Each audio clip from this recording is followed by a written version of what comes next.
Hi, I'm Dave Sellinger. I'm the CEO and co-founder at Deep Sentinel, and congratulations on getting your Deep Sentinel system. Let's get you started. It's going to take about 30 minutes to get set up, and I just want to make sure that you got everything you need in order to get going. First of all, you need to have, of course, your Deep Sentinel system, and you need to have a ladder so you can install the cameras in the correct locations. I also have my electric drill, because we're going to be doing some masonry work here. If you're just installing in wood, like an eaves or the patio, you don't need anything. We include a screwdriver, but I also happen to have my electric screwdriver with me here.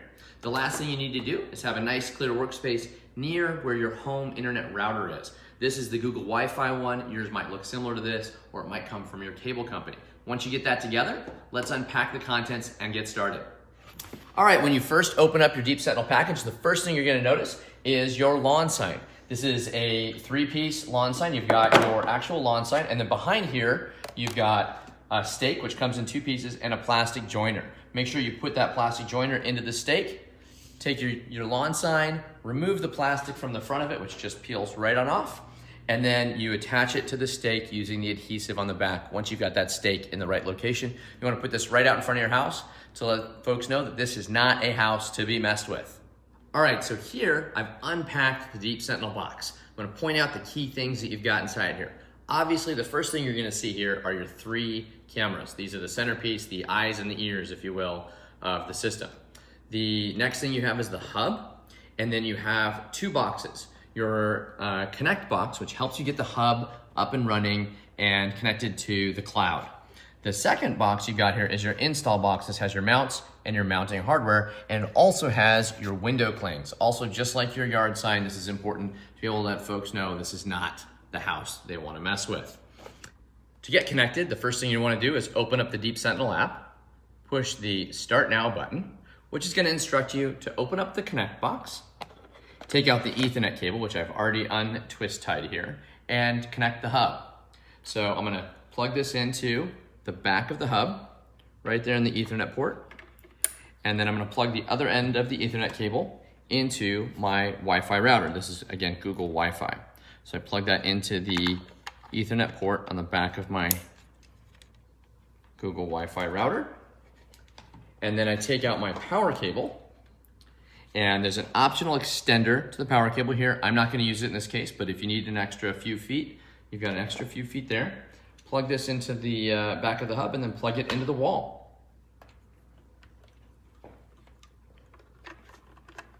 That goes in there, and this goes in the wall.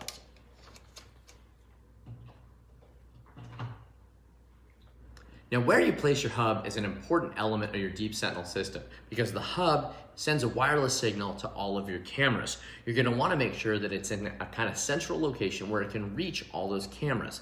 It's also important that you follow a couple of key rules of thumb. The first one is that you want it to be near your router, obviously, because you gotta connect it with an Ethernet signal.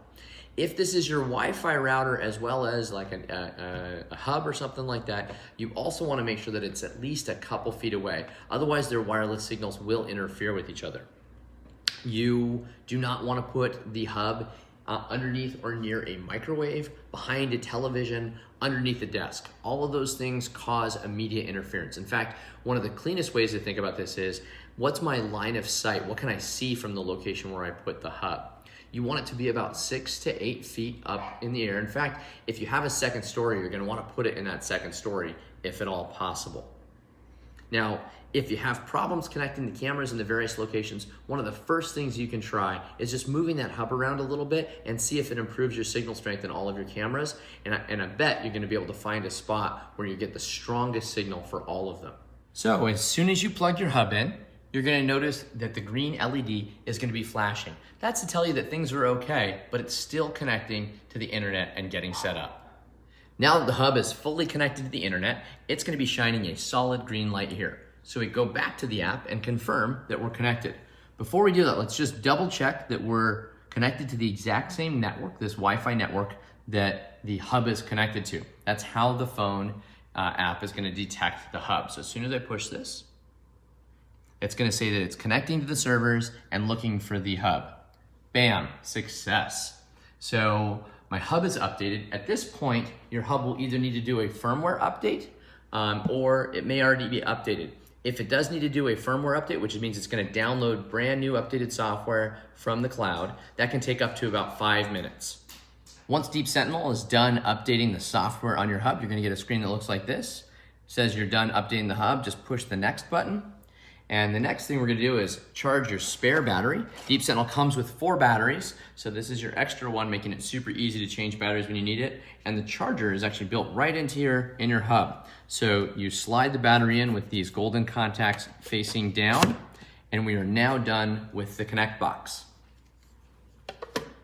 Now that you place that spare battery in the hub, go ahead and push the next button here. And the next step is connecting our cameras.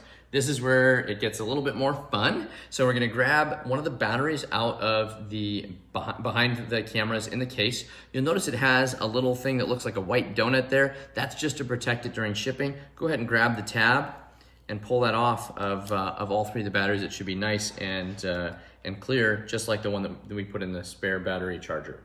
So I'm gonna follow the directions here on the app, which say to go ahead and insert the battery. I open up the back with about an 1/8 of a turn.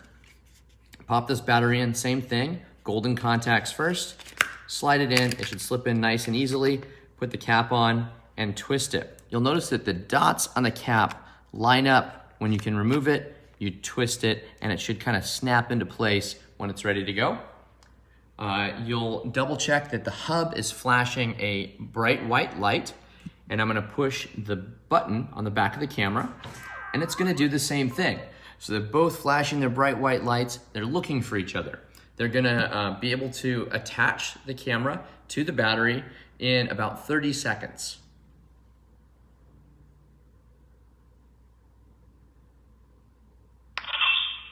When it does attach, you'll hear that sound. That's your confirmation sound. We call that the shing sound.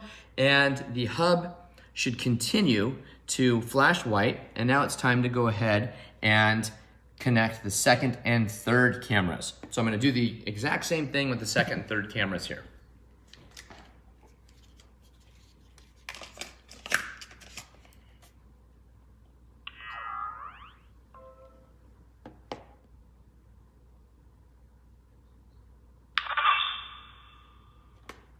There you go, second camera is connected.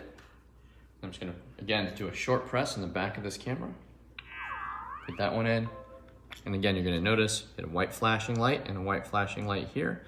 This one may change for just a second, which indicates that it's thinking and trying to pair the two.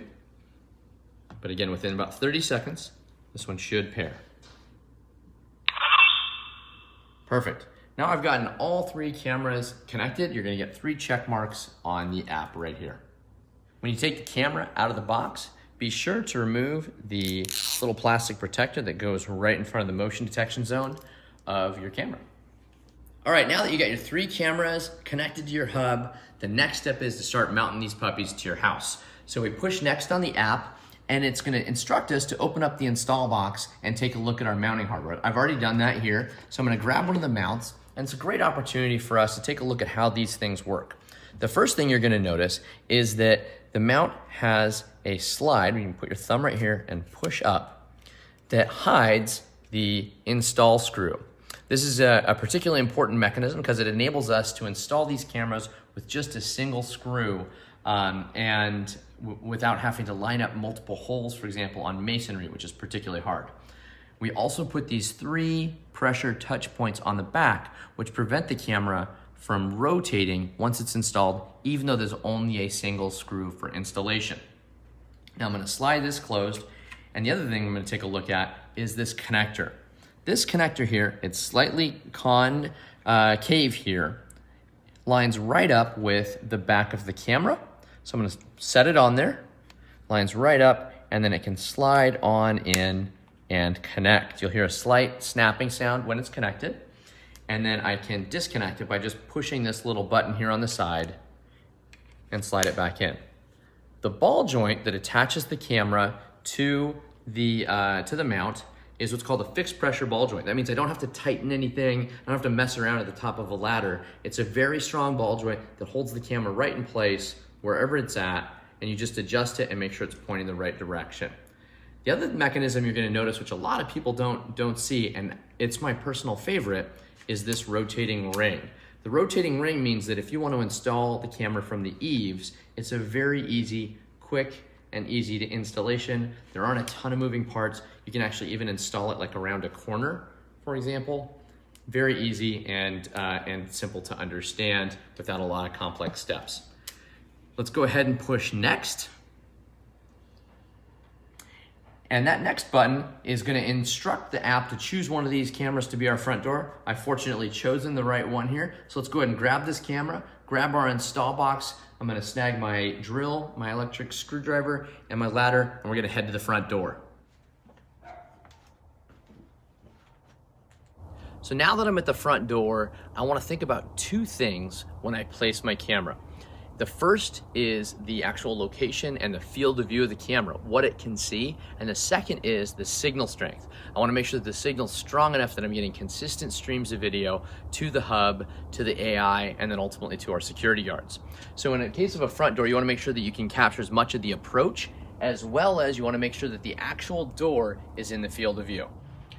So in this front door, the first thing we wanna pick is the location of the camera so that we can see as much of the approach and the door. The two locations that make sense because this front door is recessed is above the door to the left or above the door to the right.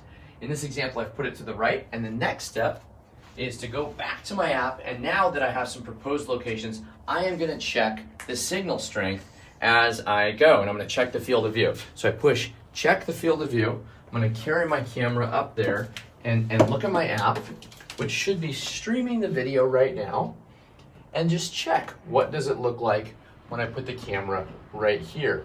What's the signal strength and what does it look like? Once I've picked a candidate location for where I want to put the camera, I'm going to want to check it, not just in that general area, but in that exact location, because the Wi-Fi signal and the strength of that signal might change between this location down here in front of the door and up here above the door. In fact, in this particular case, because this house is stucco, it's going to affect the strength of the signal. So I want to hold the camera in the exact location and then check on the app to tell me whether it has 1, 2, or 3 bars on the live view, or I can just push the next button and it will tell me, is this a thumbs up or is this a thumbs down signal strength? Now it's time to drill. So I'm going to go ahead and open up my install box, take out my window clings, I'll do those later. And here I've got a screwdriver, and in this little box here, I've got my anchors, screws, and masonry bit. You're gonna notice with these screws that they're self-drilling. They've got these little blades at the tip, which means if I'm installing in wood, and I'll just do an example for you here so you can see it, it's actually crazy easy to do. So you would just place the opened up mount on the wood, grab your screwdriver, put the screw through the hole, and it will actually drill its way in. You don't even have to push that hard, actually. It's designed to be able to do this on the top of a ladder. And you can just screw the screw right on in through the mount. Once that's there, you check that it's in securely. I'm pushed on the sides here. It does not rotate at all. Pop that down, and I'm ready to go. I can mount my camera right onto the clip. Now that we've installed this in the wood, we're gonna do a masonry installation. I'm gonna grab my masonry bit here, pull it out of the sleeve. I'm gonna install it in my, my drill here. Tighten the chuck, make sure that's nice and tight. So to drill in masonry, you take the masonry bit, you line it up with your proposed hole, and you just push in and drill. It's gonna knock out a little bit of debris. In this case, this is stucco. You wanna make sure that that doesn't get in your eye. But pull it on out. We're gonna grab the anchor and install this camera mount. So you notice these plastic anchors are gonna fit right on into that hole. So you slip it into the hole and just push it in with your thumb. So once you have that masonry anchor in place, you can use the exact same screw and screwdriver that you did on wood. You go ahead and put the screw through the mount before you get up on the ladder, and then just screw it on in using the included screwdriver or your electric screwdriver. Once that's in, again, you're gonna wanna check it to make sure that it's nice and snug and doesn't rotate. Go Go ahead and snap that back on closed, and it's time to mount the camera. And just like we did next to the connect box, we connect the camera to the mount, and it pops in with a little snap. We're done with our first camera. Once I come on down the ladder, I'm gonna grab my app, push next, and it's gonna pull open a live view, and it's time to set what's called a protection zone. You want the protection zone to cover the area of the field of view in the camera that you want protected. This should include the walkway coming up to your front door. I'm just gonna drag each of these anchors to draw a box around the walkway coming up to the front of my house. It doesn't have to be perfect, but make sure that all these areas are protected. This tells the artificial intelligence, this is the part of your home that I want to make sure gets protected. So if anyone walks into that, that's when the security guards are going to be watching that person. So I go ahead and set that. I push next on the app, and we're moving on to the next camera. Let's go back to the kitchen where we got those cameras waiting for. When I return to my kitchen and I push next, I'll notice that my other camera is now lit up and telling me this is our backdoor camera. Let's go ahead and grab this, our install box, our ladder, and our tools, and head on back to the back door. So here we are in my backyard, and I want to be protecting this sliding glass door and the main entrance leading up to it. So I'm going to place the camera up here on the eaves so that it can capture the activity at the door as well as anyone approaching along the main way. Now, this is an opportunity I want to take to mention that we made these cameras wireless for a reason. And that's that if you want to move them after you've installed them, you can do it, and it's just as easy as the original installation. It's just a single screw. If you need to do that because you realize, gosh, this angle isn't quite right, or maybe my signal strength isn't strong enough, it's just a few minutes to move. You really want to make sure that you're not overthinking it here. You want to do the right thing, but you don't have to be worried. If I do it in the wrong spot, I can move it later, and it's not a big deal. So I'm going to go ahead and install it here, right there on that upper eave.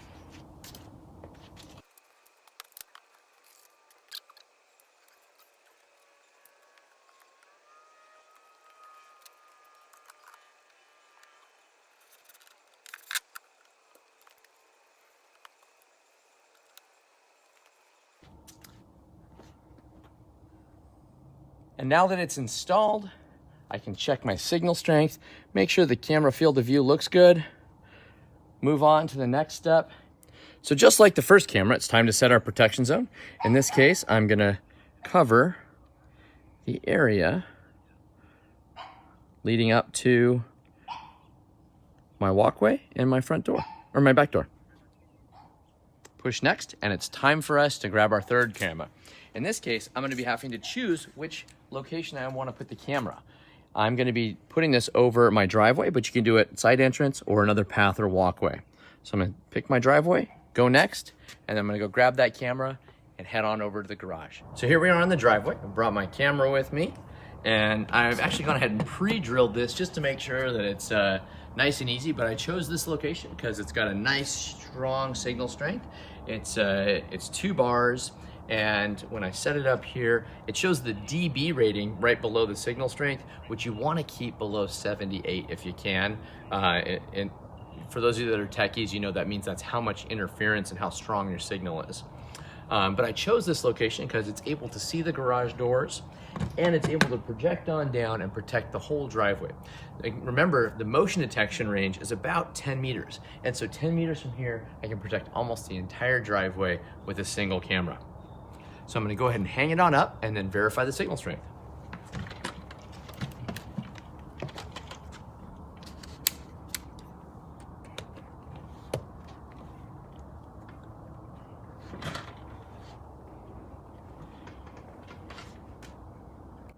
So once it's up, I push next. Looks good, I got the thumbs up. I'm gonna go on to the next couple screens here. Clip it in. And now it's time to set our protection zone. Okay, so the next screen here, we're gonna set the protection zone. I'm gonna wanna protect my entire driveway. So I'm gonna pull the these little red pins all the way down to the bottom here. And I'm even gonna put my pickup truck there inside of the protection zone. Push next. And now we have completed the setup for all of our cameras. One of the neat next steps here is where you get to test the cameras and make sure they work. That's called agent validation. And you can do this in any of your cameras. Walk in front of them, hold your hands in a formation like this, and when you see the red ring spinning, about 5 seconds later, you should get a confirmation that the LiveSentinel agent, a real human being, is able to see you and able to verify that your home is secure. Here I've entered all my information in. I've got my account created, and we're just about ready to test out our Deep Sentinel system. We also need to enter in the exact information for your street address to make sure that your home is protected, and we call the right police department in case something happens, or send them to the right location. Now I've entered my emergency contact information. This enables Deep Sentinel to send the authorities to the right address in the event that there is a problem.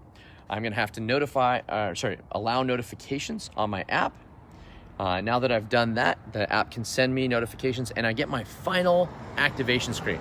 This is gonna turn on all the motion detectors, the AI, and the computer vision on your cameras. Once you push this screen, we are up and running, and we'll be able to check in on our home screen. And I'm gonna go test out that customer service hand signal and see if we can get an agent to confirm that my system's working okay. I'm gonna learn a little bit about some of the features here, but I'm gonna race through that so that I can show you how my cameras are working. And now I'm gonna go test my customer service hand signal and see if I can get an agent to confirm that my system is working okay. So I stand in front of the camera, I raise my hands like this, and I wait about 5 to 15 seconds. And there we go. I have a Deep Sentinel agent confirming that my cameras are working okay. Thank you, I'm fine.